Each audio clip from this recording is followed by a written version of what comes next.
¡Un forastero! ¡Agárrenlo! One of the common occurrences within the Resident Evil franchise is that some form of virus or parasite takes control of someone's body, whether living or dead. The result of this is the bulk of adversaries you fight in the game. However, to some degree, this has become a trope in some of the later games. Each and every time it happens, something more grandiose occurs. What starts out as parasites within a body grow into full-blown monsters. And then taking it a step further, in the later games, we have transformations that make little to no sense at all. However, the basis of all this isn't simply fiction. While towering monstrosities escaping a normal human body certainly are, the introduction of Las Plagas in Resident Evil 4 was founded on something different.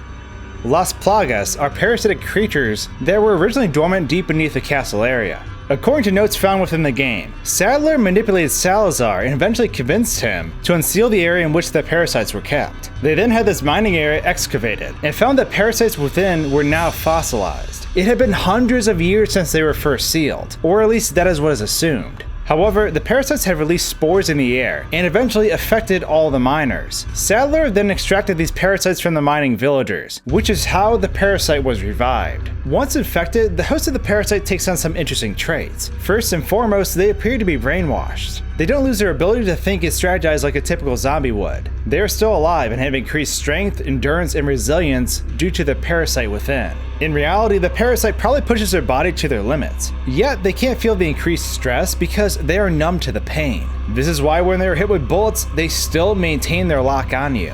The pain they feel is minimal compared to what a normal person would experience. They are in a constant state of aggression as they pursue you in the game, and even though you could have a rocket launcher slung over your shoulder, they will rush at you regardless. But where does fiction and reality cross over? How many of these mind-controlling, physique-buffing properties are actually true? To start off, let's turn back to Luis's research in the game. We were able to find a memo from Luis in the sewer area. It states a couple interesting things. Quote, "There are some parasites that have the ability to control their hosts. It's basic knowledge among biologists, but not much is known as to how the parasites do it. Studying these parasites specifically might reveal some clues to how the powers of the Las Plagas work." End quote. He then goes on to list 3 specific examples, all of which I'm probably going to pronounce horribly: Dicrochrolium, Galactosomum, and Leucochloridium. I'll call them Dicro, Galact, and Leuco for short. The first one, Dicro, talks about how the larva of this parasite alters the behavior of the ant,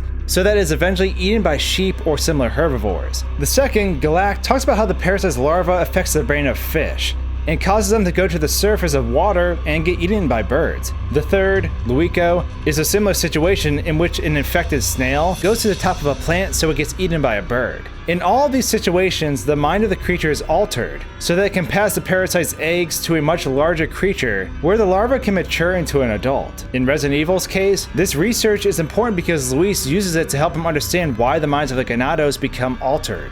These are of course real-world examples that are cited in the game.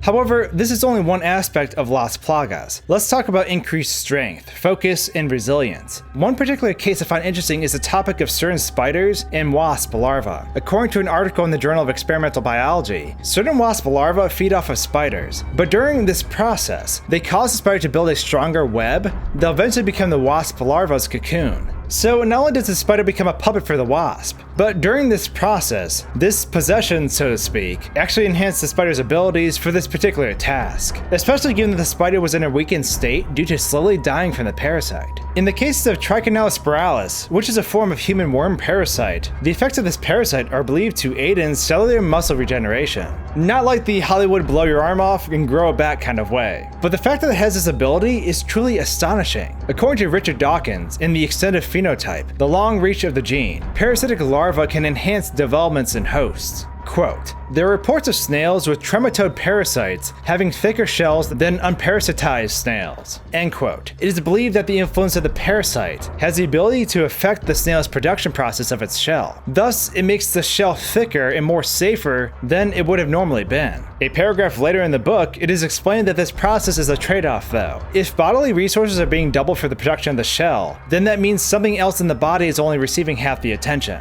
I think that's a very important thing to consider with parasites. At the end of the day, it is a parasite that is feeding off of you. Without adding anything to the equation itself, it typically brings more harm than good. However, if a parasite were to say affect your bodily processes and increase the rate in which they are done, then technically the host would certainly perform better physically. However, it is a double-edged sword though, because it would probably make them wear out faster too. Imagine having double the oxygen pumping through you. The body may be able to perform better, but it isn't designed for that level of intensity. So a premature death would be very possible, as the body is being pushed to its limits. This is all speculation of course, and I'm certainly no xenobiologist. There's also the added element of what rabies can do from an aggression standpoint. Parasites at a cellular level. Certain sources are even linking Toxoplasma gondii, a type of parasite that can only reproduce in the intestines of cats, to aggressiveness and risk-taking behaviors of human hosts. Different parasites may even boost testosterone levels. But all these characteristics paint Los Plagas in an interesting light. It's apparent that they are slowly killing their hosts. And I imagine having something that large inside of you would absolutely be awful. The behavior-changing nature of the parasite definitely mirrors real-life counterparts though, bringing about aggression, mental manipulation, and inciting movement within the host,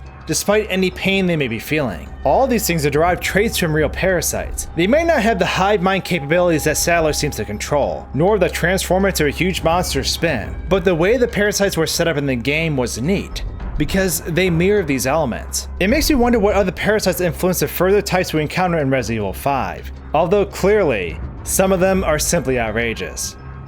But now that I've dumped on all of you, I'd of course love to hear your thoughts. How do you feel about the parasites in Resident Evil 4? Were they a neat addition to the series, or do you think it was the starting point of the series going in a more extreme direction? Personally, I thought they were a neat spin, but I'm curious to hear what you think. So let me know your thoughts in the comments below.